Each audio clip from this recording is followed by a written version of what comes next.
ರಾಜ್ಯದಲ್ಲಿ SC ಪಟ್ಟಿಯಲ್ಲಿ ಬರ್ತಕ್ಕಂಥ 101 ಜಾತಿಗೆ ಸಮರ್ಪಕವಾಗಿ ಮೀಸಲಾತಿ ಸೌಲಭ್ಯ ದೊರೀತಾ ಇಲ್ಲ. ಒಂದು ಕಣ್ಣಿಗೆ ಬೆಣ್ಣೆ ಒಂದು ಕಣ್ಣಿಗೆ ಸುಣ್ಣ ಅನ್ನೋ ರೀತಿಯಲ್ಲಿ ಆದದ್ದರಿಂದ ಕಳೆದ 25-30 ವರ್ಷಗಳಿಂದ ಮಾದಿಗರ ಸಮುದಾಯದವರು ಮತ್ತು ಇನ್ನೂ ಕೆಲವು ಸಮುದಾಯದವರು ಒಳ ಮೀಸಲಾತಿಗಾಗಿ ಹೋರಾಟವನ್ನು ಮಾಡ್ತಾಯಿದ್ರು.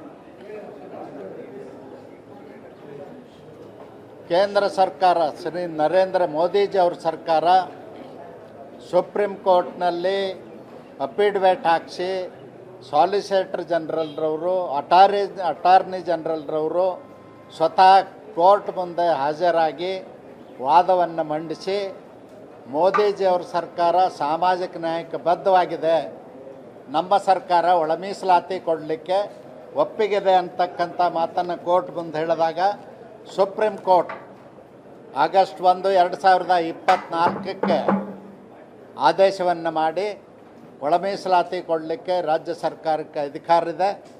ಯಾರು ಹೆಚ್ಚು ಫಲಾನುಭವಿಗಳಾಗಿದ್ದಾರೆ, ಯಾರು ಕಡಿಮೆ ಫಲಾನುಭವಿಗಳಾಗಿದ್ದಾರೆ ಅದನ್ನು ಗಮನದಲ್ಲಿಟ್ಕೊಂಡು ಒಳ ಮೀಸಲಾತಿಯನ್ನು ಮಾಡಬೇಕು ಅಂಥೇಳಿ ಸುಪ್ರೀಂ ಕೋರ್ಟ್ ಆದೇಶ ಮಾಡಿತ್ತು. ಅದಾದ ನಂತರ ನಾವು ವಿಚಾರ ಮಾಡಿದ್ವಿ, ಸಿದ್ದರಾಮಯ್ಯನವ್ರ ಸರ್ಕಾರ ಬಿಲ್ಲನ್ನು ಮಂಡಿಸೋದಕ್ಕಿಂತಲೂ ಮುಂಚೆ ಸರ್ವ ಪಕ್ಷಗಳ ನಿಯೋಗ ಕರೀತಾರೆ, ಎಲ್ಲರ ಅಭಿಪ್ರಾಯವನ್ನು ಕೇಳ್ತಾರೆ ಅನ್ನೋ ಭಾವನೆ ನಮ್ಮದಿತ್ತು. ಆದರೆ ಹಾಗೆ ಮಾಡಲಿಲ್ಲ. ಕಾಂಗ್ರೆಸ್ ಸರ್ಕಾರ, ಸಿದ್ದರಾಮಯ್ಯನವ್ರ ಸರ್ಕಾರ ಏಕಪಕ್ಷೀಯವಾಗಿ ನಿರ್ಣಯ ಮಾಡಿ ಯಾವುದನ್ನೂ ಕೂಡ ಶಾಸನಬದ್ಧವಾಗಿ ಮಾಡಲಿಲ್ಲ, ಸಂವಿಧಾನದ ಆಶಯಗಳಿಗುಣವಾಗಿಯೂ ಮಾಡಲಿಲ್ಲ, ಮಾಧುಸ್ವಾಮಿಯವ್ರ ವರದಿಯಂತೆಯೂ ಮಾಡಲಿಲ್ಲ, ಮತ್ತು ನ್ಯಾಯಮೂರ್ತಿ ನಾಗಮೋಹನ್ ದಾಸ್ ಅವ್ರ ವರದಿಯಂತೂ ಮಾಡಲಿಲ್ಲ. 5 ಕೆಟಗರಿಗಳನ್ನ ಮಾಡಿರ್ತಕ್ಕಂಥ ನಾಗಮೋಹನ್ ದಾಸ್ ಅವ್ರ ವರದಿನ ಗಾಳಿಗೆ ತೂರಿ 3 ಕೆಟಗರಿ ಮಾಡಿ ಕಾಜಿ ನ್ಯಾಯವನ್ನು ಮಾಡಿದರು. ಮನಸೋ ಇಚ್ಛೆ ಮಾಡಿರ್ತಕ್ಕಂಥದ್ದು ಅನ್ಯಾಯ. ಅದರಲ್ಲಿ ಭಾಳ ದೊಡ್ಡ ಅನ್ಯಾಯ ಆಗಿರ್ತಕ್ಕಂಥದ್ದು ಅಲೆಮಾರಿ ಜನಾಂಗದವರು 1% ಅವರಿಗೆ ಇವತ್ತು ಅನ್ಯಾಯ ಮಾಡಿರ್ತಕ್ಕಂಥದ್ದು, ಆ ಕೆಟಗರಿನೇ ಮರ್ಜ್ ಮಾಡಿ ಹಾಕಿಬಿಟ್ಟಿರ್ತಕ್ಕಂಥದ್ದು ದೊಡ್ಡ ಅನ್ಯಾಯ ಸಿದ್ದರಾಮಯ್ಯನವ್ರ ಸರ್ಕಾರ ಮಾಡಿರೋದು. ಸಿದ್ದರಾಮಯ್ಯನವ್ರ ಸರ್ಕಾರಕ್ಕೆ ಇನ್ನೊಂದು ಆರ್ಥಿಕ ಸಂಕಷ್ಟ ಇರೋದರಿಂದ, ಸರ್ಕಾರ ಆರ್ಥಿಕವಾಗಿ ದಿವಾಳಿ ಆಗಿರೋದ್ರಿಂದ 2,85,000 ಹುದ್ದೆಗಳು ಕರ್ನಾಟಕ ರಾಜ್ಯ ಸರ್ಕಾರದಲ್ಲಿ 2,85,000 ಹುದ್ದೆಗಳ ಖಾಲಿ ಇದ್ದಾವೆ. ಹಣ ಇಲ್ಲದಕ್ಕಾಗಿ, ಖಜಾನೆ ಖಾಲಿ ಆದದಕ್ಕಾಗಿ ಈ ಮೀಸಲಾತಿ ಗೊಂದಲ ಸೃಷ್ಟಿ ಮಾಡಿ ನೇಮಕಾತಿಯನ್ನು ಮುಂದೂಡ್ತಾ ಇದ್ದಾರೆ. ಅದಕ್ಕೆ ಇವತ್ತು ವಿದ್ಯಾವಂತ ಯುವಕರು ನಿರಾಶರಾಗಿದ್ದಾರೆ, ಹತಾಶರಾಗಿದ್ದಾರೆ. ಅವ್ರಿಗೆ ಹತಾಶರಾಗಲಿಕ್ಕೆ, ನಿರಾಶೆ ಆಗಲಿಕ್ಕೆ ಬಿಡಬಾರ್ದು ಅಂಥೇಳಿ ನಾವು ಅದರ ಪರವಾಗಿದ್ದೀವಿ, ನೇಮಕಾತಿ ಪರವಾಗಿ.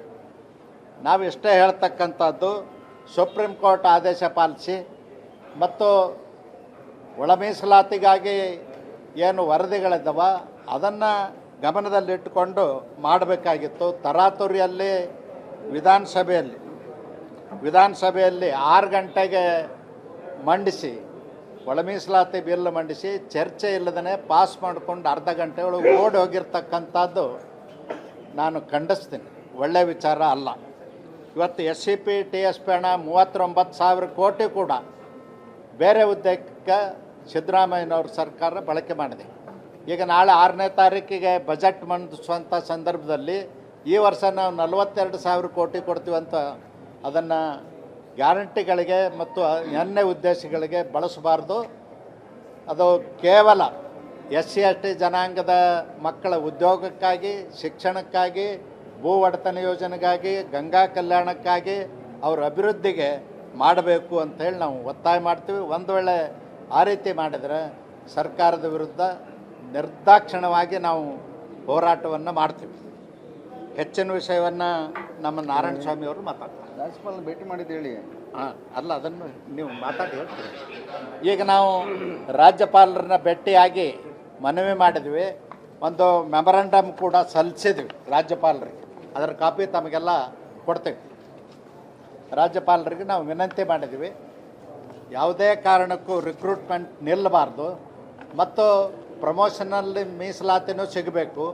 1% SC/ST ಜನರಿಗೂ ಇದು ಅಲೆಮಾರಿಗಳಿಗೂ ಸಿಗಬೇಕು ಅಂತೇಳಿ ನಾವು ಒತ್ತಾಯ ಮಾಡಿದ್ವಿ.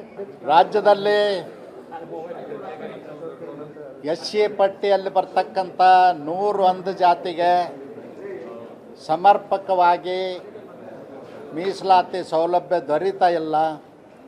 ಒಂದು ಕಣ್ಣಿಗೆ ಬೆಣ್ಣೆ ಒಂದು ಕಣ್ಣಿಗೆ ಸುಣ್ಣ ಅನ್ನೋ ರೀತಿಯಲ್ಲಿ ಆದದ್ದರಿಂದ ಕಳೆದ 25-30 ವರ್ಷಗಳಿಂದ ಮಾದಿಗರ ಸಮುದಾಯದವರು ಮತ್ತು ಇನ್ನೂ ಕೆಲವು ಸಮುದಾಯದವರು ಒಳ ಮೀಸಲಾತಿಗಾಗಿ ಹೋರಾಟವನ್ನು ಮಾಡ್ತಾಯಿದ್ರು.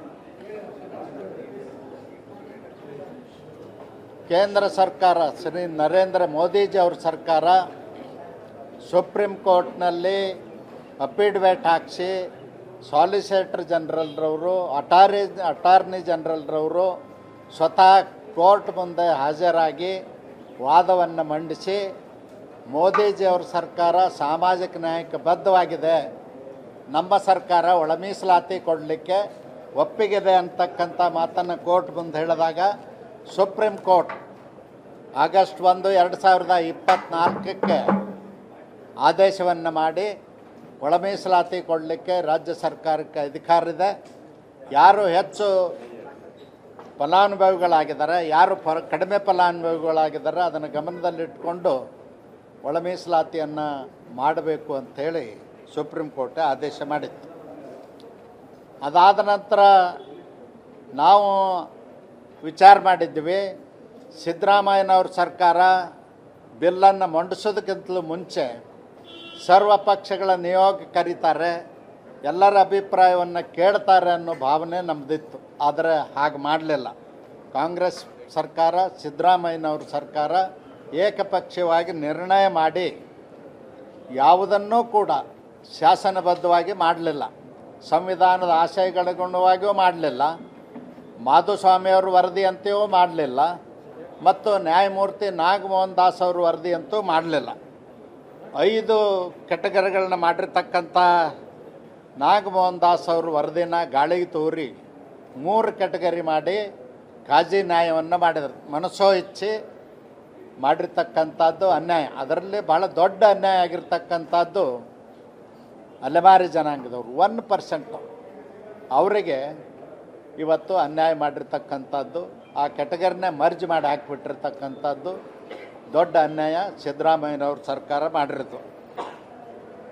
ಸಿದ್ದರಾಮಯ್ಯನವ್ರ ಸರ್ಕಾರಕ್ಕೆ ಇನ್ನೊಂದು ಆರ್ಥಿಕ ಸಂಕಷ್ಟ ಇರೋದರಿಂದ, ಸರ್ಕಾರ ಆರ್ಥಿಕವಾಗಿ ದಿವಾಳಿ ಆಗಿರೋದ್ರಿಂದ 2,85,000 ಹುದ್ದೆಗಳು ಕರ್ನಾಟಕ ರಾಜ್ಯ ಸರ್ಕಾರದಲ್ಲಿ 2,85,000 ಹುದ್ದೆಗಳ ಖಾಲಿ ಇದ್ದಾವೆ.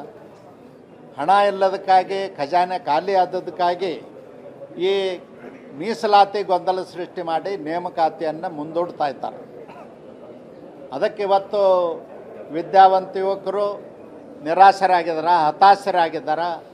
ಅವ್ರಿಗೆ ಹತಾಶರಾಗಲಿಕ್ಕೆ, ನಿರಾಶೆ ಆಗಲಿಕ್ಕೆ ಬಿಡಬಾರ್ದು ಅಂಥೇಳಿ ನಾವು ಅದರ ಪರವಾಗಿದ್ದೀವಿ, ನೇಮಕಾತಿ ಪರವಾಗಿ.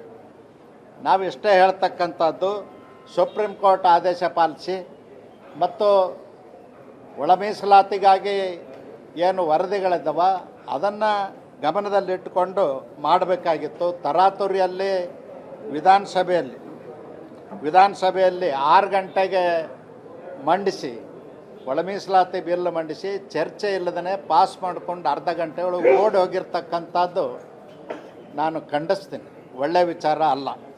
ಇವತ್ತು SCP TSP ಹಣ 39,000 ಕೋಟಿ ಕೂಡ ಬೇರೆ ಉದ್ದೇಶಕ್ಕೆ ಸಿದ್ದರಾಮಯ್ಯನವ್ರ ಸರ್ಕಾರ ಬಳಕೆ ಮಾಡಿದೆ. ಈಗ ನಾಳೆ 6ನೇ ತಾರೀಕಿಗೆ ಬಜೆಟ್ ಮಂಡಿಸುವಂಥ ಸಂದರ್ಭದಲ್ಲಿ ಈ ವರ್ಷ ನಾವು 42,000 ಕೋಟಿ ಕೊಡ್ತೀವಂತ ಅದನ್ನು ಗ್ಯಾರಂಟಿಗಳಿಗೆ ಮತ್ತು ಎನ್ನೆ ಉದ್ದೇಶಗಳಿಗೆ ಬಳಸಬಾರ್ದು. ಅದು ಕೇವಲ SC/ST ಜನಾಂಗದ ಮಕ್ಕಳ ಉದ್ಯೋಗಕ್ಕಾಗಿ, ಶಿಕ್ಷಣಕ್ಕಾಗಿ, ಭೂ ಒಡೆತನ ಯೋಜನೆಗಾಗಿ, ಗಂಗಾ ಕಲ್ಯಾಣಕ್ಕಾಗಿ, ಅವರ ಅಭಿವೃದ್ಧಿಗೆ ಮಾಡಬೇಕು ಅಂಥೇಳಿ ನಾವು ಒತ್ತಾಯ ಮಾಡ್ತೀವಿ. ಒಂದು ವೇಳೆ ಆ ರೀತಿ ಮಾಡಿದರೆ ಸರ್ಕಾರದ ವಿರುದ್ಧ ನಿರ್ದಾಕ್ಷಿಣ್ಯವಾಗಿ ನಾವು ಹೋರಾಟವನ್ನು ಮಾಡ್ತೀವಿ. ಹೆಚ್ಚಿನ ವಿಷಯವನ್ನು ನಮ್ಮ ನಾರಾಯಣ ಸ್ವಾಮಿ ಅವರು ಮಾತಾಡ್ತಾರೆ. ರಾಜ್ಯಪಾಲ ಭೇಟಿ ಮಾಡಿದ್ದು ಹೇಳಿ. ಹಾಂ, ಅಲ್ಲ, ಅದನ್ನು ನೀವು ಮಾತಾಡಿ ಹೇಳ್ತೀರಿ. ಈಗ ನಾವು ರಾಜ್ಯಪಾಲರನ್ನ ಭೇಟಿಯಾಗಿ ಮನವಿ ಮಾಡಿದ್ವಿ, ಒಂದು ಮೆಮೊರಂಡಮ್ ಕೂಡ ಸಲ್ಲಿಸಿದ್ವಿ ರಾಜ್ಯಪಾಲರಿಗೆ. ಅದರ ಕಾಪಿ ತಮಗೆಲ್ಲ ಕೊಡ್ತೀವಿ. ರಾಜ್ಯಪಾಲರಿಗೆ ನಾವು ವಿನಂತಿ ಮಾಡಿದ್ವಿ, ಯಾವುದೇ ಕಾರಣಕ್ಕೂ ರಿಕ್ರೂಟ್ಮೆಂಟ್ ನಿಲ್ಲಬಾರ್ದು ಮತ್ತು ಪ್ರಮೋಷನಲ್ಲಿ ಮೀಸಲಾತಿನೂ ಸಿಗಬೇಕು. 1% SC ST ಜನರಿಗೂ ಇದು ಅಲೆಮಾರಿಗಳಿಗೂ ಸಿಗಬೇಕು ಅಂತೇಳಿ ನಾವು ಒತ್ತಾಯ ಮಾಡಿದ್ವಿ.